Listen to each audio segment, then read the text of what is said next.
people of the world, to the international organizations, to the world governments, to the governing entities at the municipal, state and federal level. We are Mexican by birth, by conviction, and we all live in the Netherlands due to different reasons. Our plans are also varied. Some of us will return home in a couple of months or years, and some of us do not know when we will return to Mexico. However, all of us, without exception, hope to return to our country. It is there where our families, our memories, and our friends live. Mexico is the place we feel we never entirely left. Through news on the internet, sporadic trips home, or updates from family and friends, we have watched the number of murders and human rights violations increase exponentially in just a couple of years. The distance imposed by our being abroad does not deny us the right to disagree or to want to change this situation. It also does not prevent us from exercising our influence as Mexican citizens, a right granted to us by the law. There are different visions of Mexico among those of us taking part in this initiative. Our own political inclinations and our own approach to politics remain heterogeneous. Nevertheless, it has not been a pretext to rift among us. To the contrary, it has encouraged us to unite under the following statement. All of us, without regard to social class, creed or political ideology, deeply regret the degree of social breakdown our country currently finds itself in, and we are all willing, in accordance to our capacities, to change it. Our reading of the situation is clear. The current state of social breakdown is the outcome of an economic, political and social system incapable of solving historical and structural problems. When combined with Mexico's geographically complex location, these deeply rooted problems then favor the transnational networks responsible for managing the import and exports of drugs and weapons. Until now, the solution has been geared toward militarizing the country, instead of addressing the real national problems driving the situation.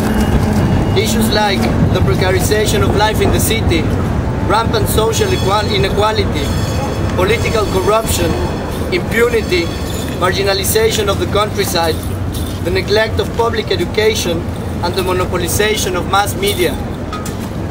With this in mind, as Mexicans resided abroad, and through our public manifestations, we want the following: to value the life of the more than 40,000 deceased in this war on drugs, demanding from the authorities a different sensibility in relation to these deaths, namely, one that recognizes the dignity of each one killed and not one that reduces life to collateral damage. To demand the establishment of an expeditious and respectable justice system that is simultaneously mindful of human rights.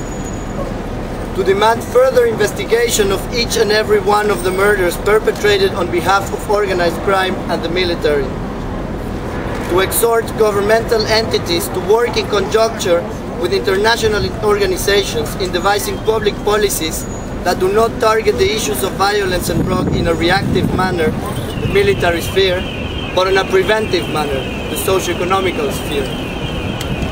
Our initiative emphasized that we are not asking the state to renounce the fight against organized crime. On the contrary, we demand that long-term strategies be designed, strategies that prioritize the restructuring of the social fabric, the persecution of criminals' private bank accounts, investing and restructuring in public education, tackling corruption on all levels of government, the caring of public spaces, the promotion of culture, the democratization of the media, and the restoring of state institutions such as the judicial system, the military, and the police force. Furthermore, we demand Mexican politicians, all of them without regard to their party affiliations, a conduct that is consistent with the public position they hold. We demand from them courage, commitment, and an identity of interest that places public instead of private causes at the fore. We demand that they, as representatives of the people, listen to our demands and instead of evading them, find solutions to their causes.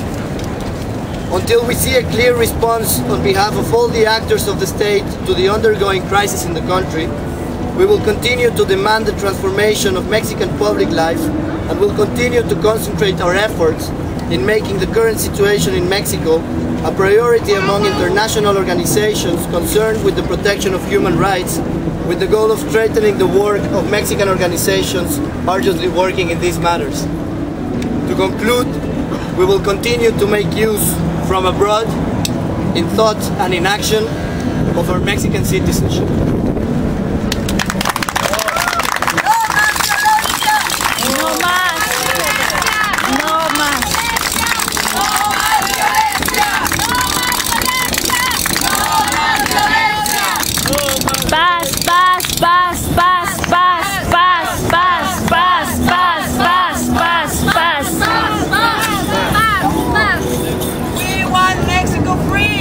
We want Mexico free!